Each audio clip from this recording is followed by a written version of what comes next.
नमस्कार। आज की जो प्रेस कॉन्फ्रेंस है उसकी सीरीज में आप लोग दोबारा जब यहाँ पे आए हैं उसके लिए बहुत बहुत धन्यवाद।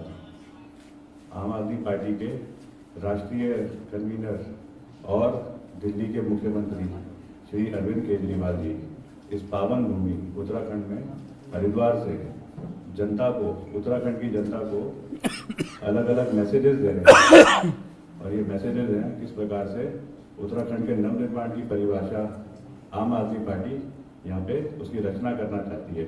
आज उसी सीरीज में सर दोबारा आप सबके जरिए उत्तराखंड की सारे समाज को अपना मैसेज कन्वे करेंगे। मैं सर से रिक्वेस्ट करूँगा कि आप अपना मैसेज दीजिए और उसके बाद में मीडिया से रिक्वेस्ट है आप कुछ सवाल सर से करें। आज मैं उत्तराखंड के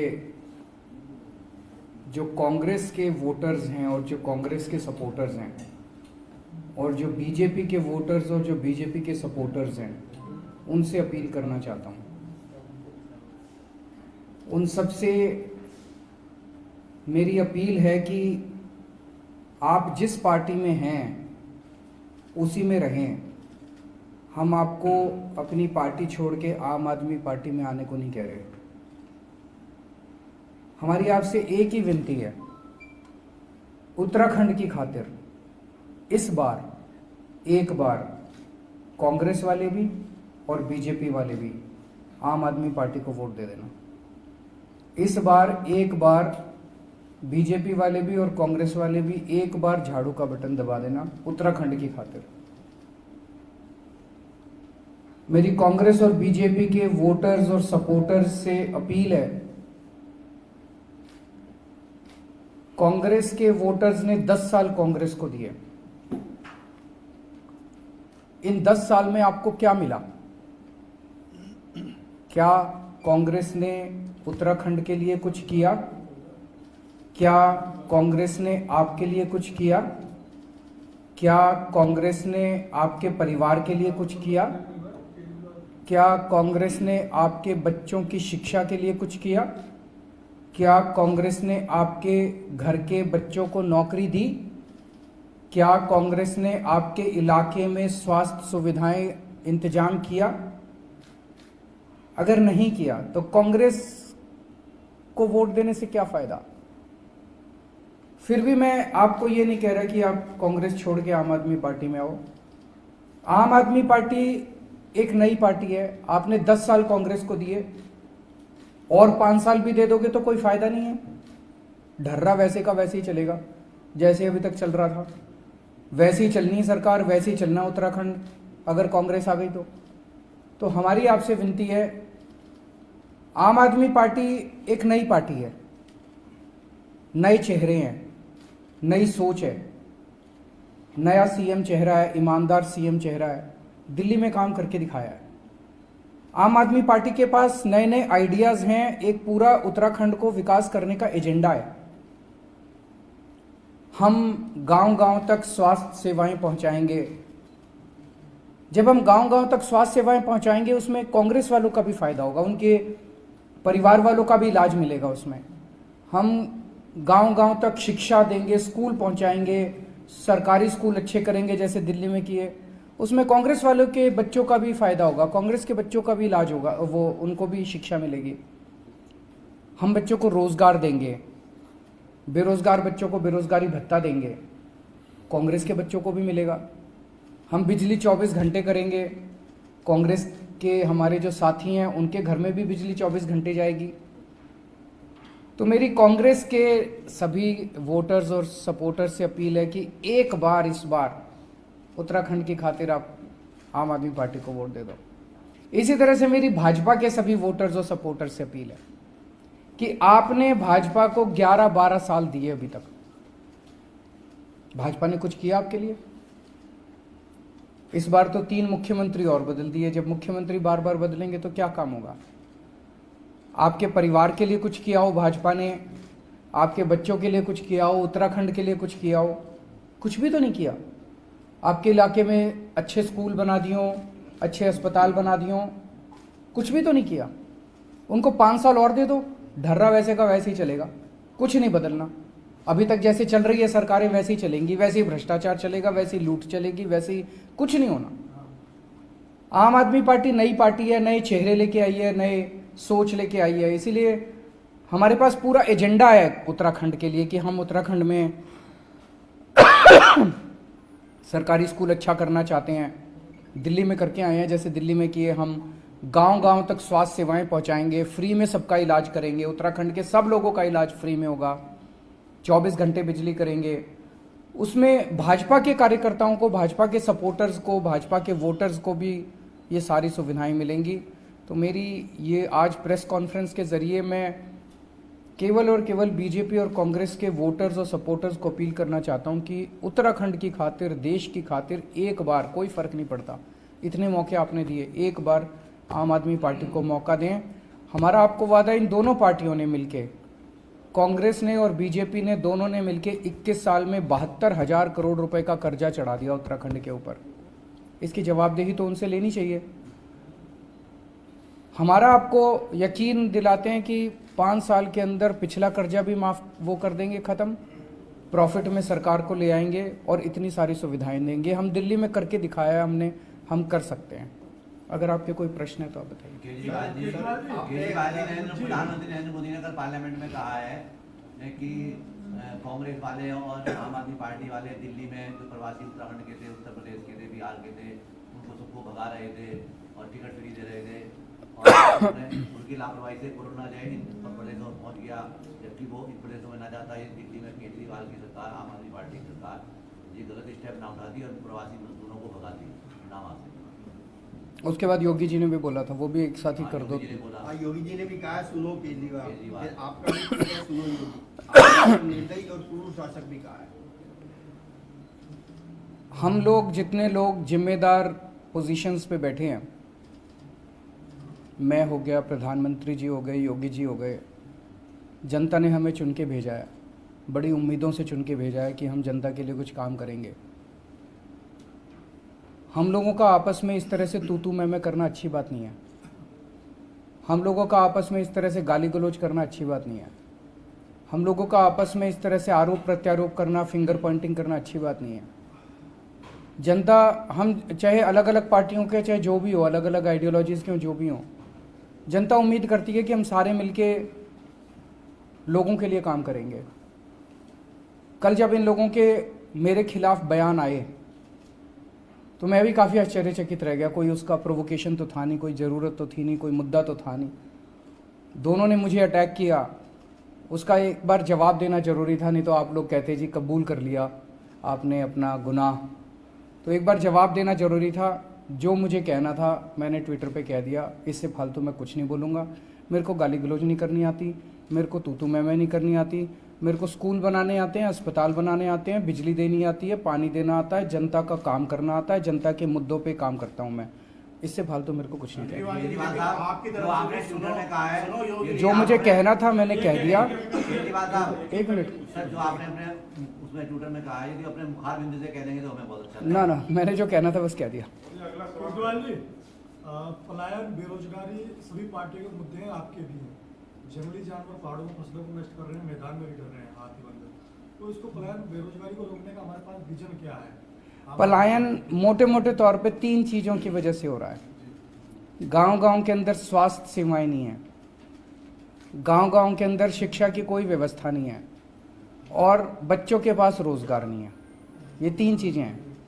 इन तीनों चीज़ों को हम सक्सेसफुली दिल्ली में सफलतापूर्वक हमने एड्रेस किया है।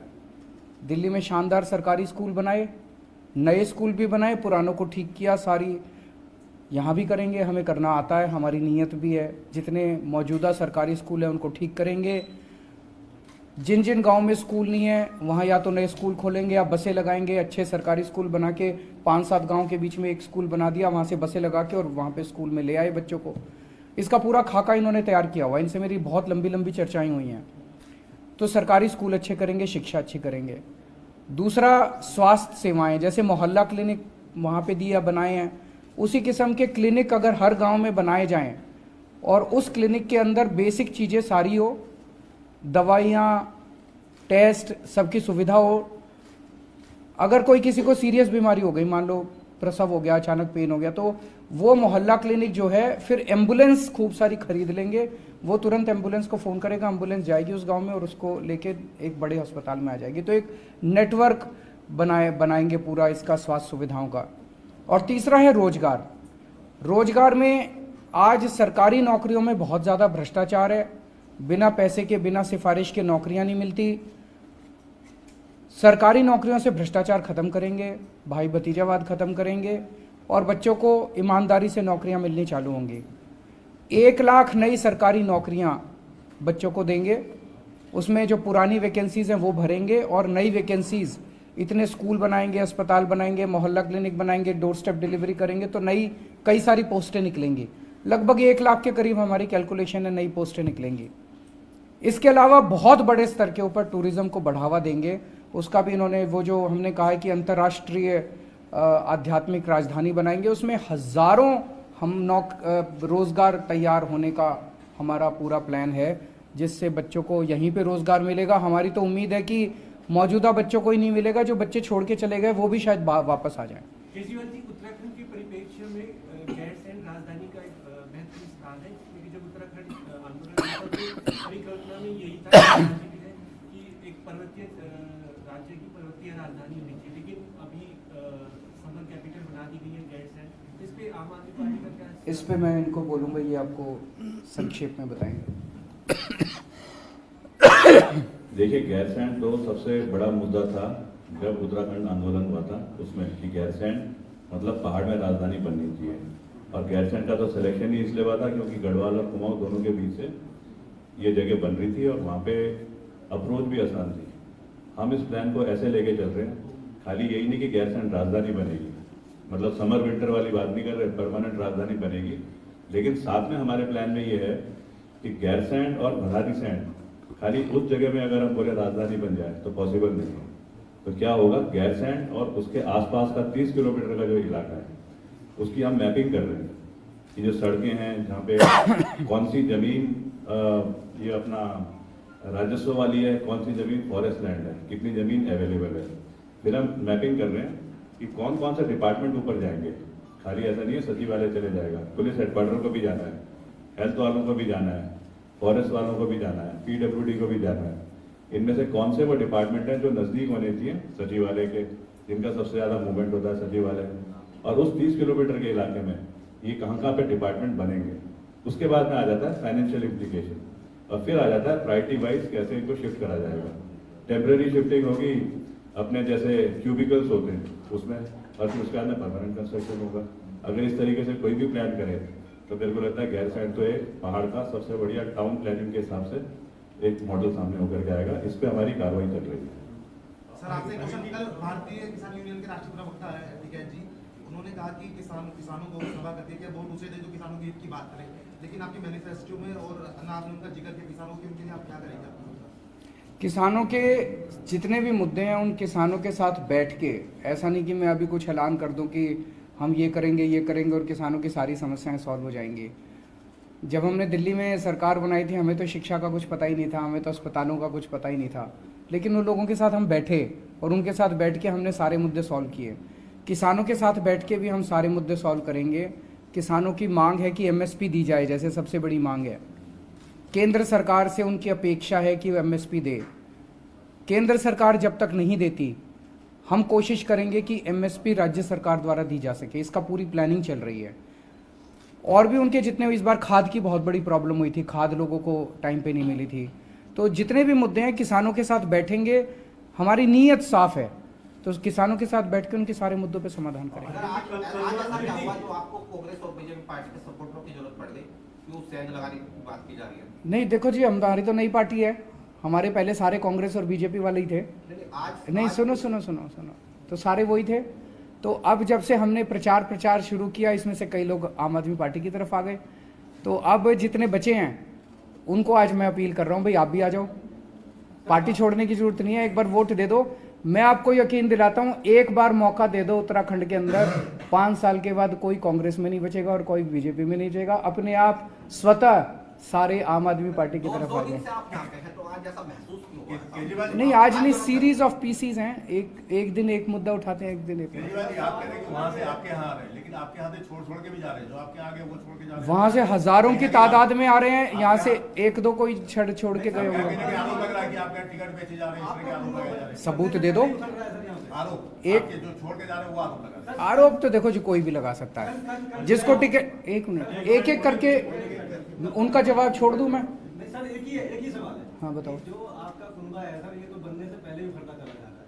आपके प्रदेश उपाध्यक्ष जगमोहन जी हो गए, चाहे संजय भट्ट हो गए, दुनिया भर के लोग हजारों कैबिनेट का इस्तीफा दे दिया। कल भी संतोष कपड़वाल जो नए काम के जिलाध्यक्ष है, उन्होंने भी मोहनिया जी पे बकायदा आरोप लगाया, एक मीडिया पे पत्र दिया कि भाई टिकट बेचे गए हैं दुनिया भर के। तो जब इस तरह की चीजें हो रही हैं सर, तो ये कैसे सरकार बन रही है? हर पार्टी में होता है। सुनो एक बारी, मेरी पूरी बात सुन लो। एक कंस्टिट्यूएंसी में 3 टिकट के दावेदार हैं, एक को टिकट मिलती है, 2 को नहीं मिलती। अब जिन 2 को नहीं मिलती उसको उनको पार्टी बिठा के मनाती है, यार मान जाओ कोई बात नहीं, एक को ही टिकट मिलनी थी, बाकी को तो नहीं मिल सकती, पार्टी के साथ काम करो। कुछ लोग मान जाते हैं, कुछ लोग नहीं मानते। तो जब वो छोड़ते हैं, कोई कहता है टिकट बेच दी, कोई कहता है पार्टी में तानाशाही हो गई, कोई कुछ कहता है, कोई कुछ कहता है। मैंने ओपन चैलेंज किया हुआ है, हमको टिकट बेचने का या खरीदने का सबूत दे दो, शाम तक पार्टी से केवल नहीं निकालूंगा, जहन्नुम तक पीछा करूंगा उसका, उसको छोड़ने वाला नहीं मैं जिंदगी में। एक मिनट सुनो, एक मिनट सुन लो, अब सुनने की भी काबिलियत रखो। छोड़ूंगा नहीं मैं, कुछ भी हो जाए। मैं भ्रष्टाचार बर्दाश्त नहीं कर सकता। अपने मंत्री को निकाल दिया था कैबिनेट में मैंने दिल्ली में, एक छोटा सा सबूत आया था मेरे पास। अगर किसी ने टिकट बेची और किसी ने टिकट खरीदी हमारी पार्टी के अंदर, उसको जेल भिजवा के रहूंगा मैं, उसको केवल पार्टी से नहीं निकालूंगा। बाकी ऐसे राजनीतिक तौर पे तो आरोप प्रत्यारोप चलते ही रहते हैं। केजरीवाल जी, उत्तराखंड में मामला उठ रहा है मुस्लिम यूनिवर्सिटी का, कि कांग्रेस के एक जो है बागी नेता थे, उन्होंने आरोप लगाया कि मुझे हरीश रावत ने देखो जी, जो भी यूनिवर्सिटी बने सबके लिए बननी चाहिए, कोई एक धर्म के नाम पे या इस पे नहीं होना चाहिए। सबके बच्चे पढ़े हैं, जैसे मैंने कहा हम स्कूल बनाएंगे, उसमें मुसलमानों के बच्चे भी पढ़ेंगे, हिंदुओं के बच्चे भी पढ़ेंगे, सिखों के भी पढ़ेंगे, जैनियों के भी पढ़ेंगे, क्रिश्चियन, सबके बच्चों के लिए यूनिवर्सिटी बननी चाहिए, सबके लिए कॉलेज बनना चाहिए, सबके लिए वो बनना चाहिए। फाइनल था ये कल का, जिसमें पंजाब में अधिकतर सर्वे में आपकी सरकार बन रही है या आप सबसे बड़ी पार्टी बन रहे हैं, लेकिन उत्तराखंड के लिहाज से सिर्फ 2 या 3 सीटें ही नजर आती हैं। फाइनल ओपिनियन पोल में भी ये स्थिति है जो बढ़कर नजर नहीं आ रही। तो एक तो अच्छी खबर है, खुशखबरी है, अभी पंजाब में सरकार बन रही है। तो मेरी उत्तराखंड की जनता से अपील है कि पंजाब में भी बन रही है, पंजाब के लोग भी भरोसा कर रहे हैं, आप भी बनाओ। लेकिन उत्तराखंड में हमारा ये पहला चुनाव है, पंजाब में ये दूसरा चुनाव है। पंजाब में एक तरह से 3-4 चुनाव के डेटा है। जब भी एक नई पार्टी आती है, उस नई पार्टी के वोट्स का आकलन करना बहुत मुश्किल होता है। मैं दिल्ली का एग्जांपल देता हूं। दिल्ली में जब हम पहली बार 2013 में चुनाव लड़े थे, 8 दिसंबर को चुनाव था, नवंबर के महीने में जो सर्वे आए, वो सर्वे दिखा रहे थे हमारा 6% वोट शेयर है, एक भी सीट नहीं आ रही, सारों की जमानत जब्त हो रही है। ये सर्वे नवंबर के 1 महीना पहले। उसके बाद हमारी सरकार बन गई, 28 सीट आई, 28 सीट के बाद सरकार बन गई। तो जो भी नई पार्टी होता है उसका वोट आंकलन करना बड़ा मुश्किल होता है। यहाँ पे कल कुछ एक मीडिया के साथी थे, जब इंटरव्यू कर रहे थे, बोले जी आपकी 10 आ रही है हमारे हिसाब से। चलो 10, मैंने कहा यार दिल्ली में तो एक भी नहीं दे रहे थे, आप 10 से शुरू तो कर रहे हो एक नई पार्टी को, आप कह रहे हो 4 आ रही है। इंतज़ार कीजिए, आज उत्तराखंड के अंदर लोगों को, मैं आपसे पूछता हूं कि कोई कांग्रेस को वोट क्यों दे, उनका एजेंडा क्या है? कोई एजेंडा नहीं है। आज बीजेपी को कोई वोट क्यों दे, उनका एजेंडा क्या है? कोई एजेंडा नहीं है। वो ये थोड़ी कह रहे हैं हम स्कूल बनाएंगे, अस्पताल बनाएंगे, हम ये करें। हमारा एजेंडा है, हम कह रहे हैं हम आपकी बिजली ठीक कर देंगे, गांव-गांव तक स्कूल पहुंचा देंगे, गांव-गांव तक स्वास्थ्य सेवाएं पहुंचा देंगे, महिलाओं को 1000-1000 रुपए देंगे। इतना लंबा चौड़ा एजेंडा है हमारा, सैनिकों के लिए भी है। तो कोई हमें ही वोट देगा, दूसरों को क्यों वोट देगा, अगर उसने अपने भविष्य का और अपने बच्चों के भविष्य का सोचना है तो। आखिरी क्वेश्चन है जी, दिल्ली में देंगे जी।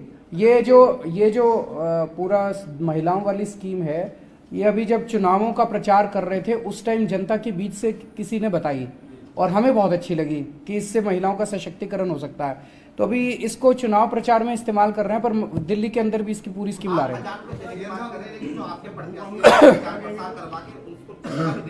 हैं।